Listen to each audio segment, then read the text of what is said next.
College football never stops. When college football news breaks, it breaks on On3. From the transfer portal to the playoff race to coaching changes, the sport is moving every single day. That's why college football fans turn to On3, a trusted authority with real reporters and real communities built around the teams you care about.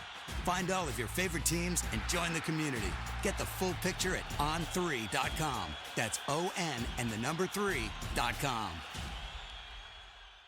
This is Kevin Harlan. Tomorrow, the NBA on Prime crew is back with another action-packed doubleheader. The night starts with Jaylen Brown and the Boston Celtics going toe-to-toe with Pascal Siakam and the Indiana Pacers. Then, James Harden and the Los Angeles Clippers head to Portland to take on Shaedon Sharpe and the Portland Trail Blazers. It all comes your way tomorrow on Prime. And if you're not a Prime member, that's not a problem.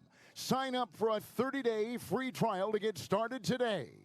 The Celtics and Pacers, the Clippers and Blazers. Coverage starts tomorrow at 7 p.m. Eastern, only on Prime. Restrictions apply. See Amazon.com/Amazon Prime for details. It's a special Christmas edition of Thursday Night Football, and it's only on Prime Video. Tonight, the Denver Broncos take on the Kansas City Chiefs on Christmas night. Cap off your holiday with an old-school rivalry. Coverage begins at 7:30 p.m. Eastern with football's best party, TNF Tonight, presented by Verizon. Not a Prime member? Not a problem. Simply sign up for a 30-day free trial. It's the Broncos and Chiefs tonight at 7:30 p.m. Eastern, only on Prime Video. Restrictions apply. See Amazon.com/Amazon Prime for details. Points usually would expect that to result in a win. Just what did you kind of see over the course of this being such a high-scoring game that you guys couldn't get the upper hand? Yeah, I think first half we had a lot of breakdowns from an execution standpoint. And that led to both teams shot well, obviously. We just have to do more to try to impact that percentage. Our shots aren't quite as clean. I thought we did a better job with that in the second half, as far as making them work harder. The first half, our transition defense wasn't as good as it needs to be. But I mean, by and large, kind of a sweep, we need to be better at this. So I have to give you a number of things. It wasn't one particular thing that impacted me. There was a lot of things. You had 4 seconds to come up with a last effort shot. What did you think of that play? Did you think that was the last play? And it's because it's significant. Curl train in the lane. How the inbounder plays the pass is a big part of whether you're able to receive those passes. He backed up, took that initial pass away, run that before Trey gets his floater. He did a good job of reacting to that, and bouncing back, and those are shots that he makes. I thought it's always hard to get a wide open look at the end of the game. So you feel good about getting the player and getting the ball in the right guy's hands. And if he couldn't get it in bounds, it was a back end for JJ. So it looked like he dislocated his index finger. You had Jaylen falling and hitting the back of his head. What can you say of those two guys, especially at a point where you don't have a ton of depth right now, playing through injuries and being available as they were? Yeah, we talked about some of that before the game. That was both significant plays. We weren't sure if Jaylen was going to be able to come back in the game. Same thing with me shooting free throws. Both of them, there's a level of toughness that's required to do that.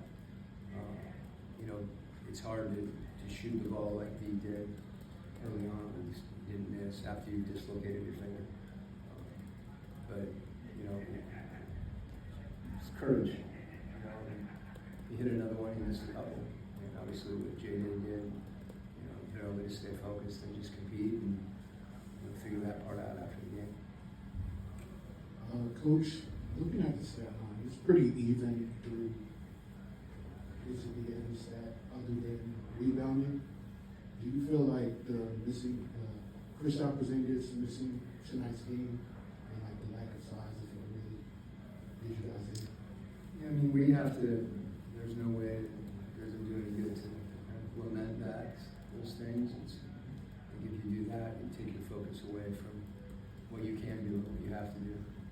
So we've got to rebound collectively. That's obviously important. I didn't think that defensive rebounding, was as pivotal as just containing the ball in some of those drives, and that's what they do. I mean, they lead the league in closeout situations. Try to prevent it from getting middle. That's why you need to get back in transition because that creates it.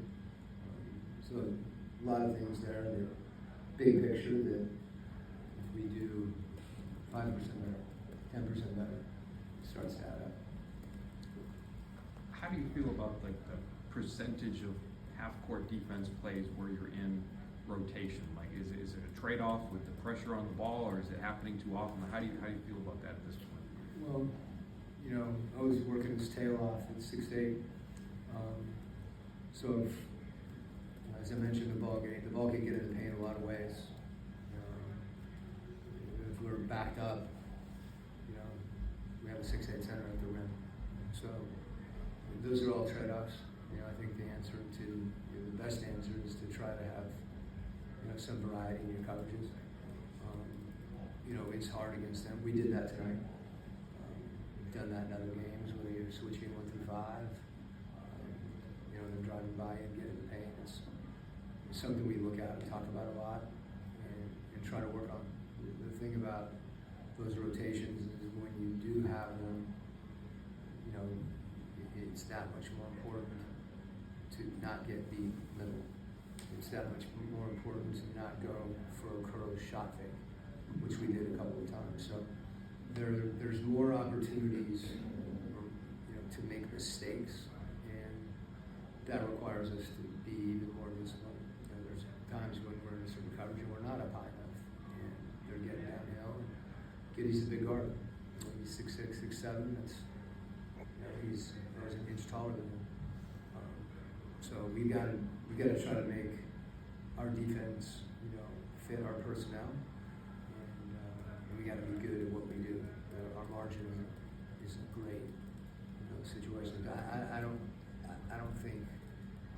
I think a lot of times those closeout situations are coming down in transition. We got to have more bodies back there. And as I said, it's 5% here, 10% here, 7% here. We just got to be 3% better across the board. And obviously, as guys commented earlier, you look at this, you look at what you did from an offensive standpoint. I thought Trey and JJ really found a rhythm together. We talked about that, the last few games, and that was good to see.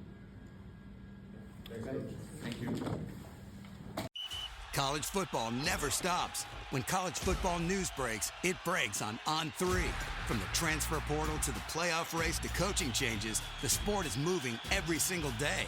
That's why college football fans turn to On3, a trusted authority with real reporters and real communities built around the teams you care about. Find all of your favorite teams and join the community. Get the full picture at on3.com. That's ON and the number 3.com.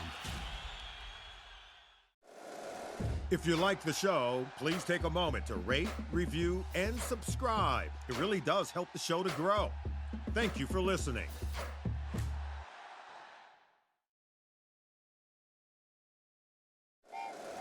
Happy holidays! Want to give your host a gift? Consider subscribing, rating, and reviewing the show this holiday season. It really helps the show grow. From all of us at Believe, have a Merry Christmas, everyone, and a Happy Holiday.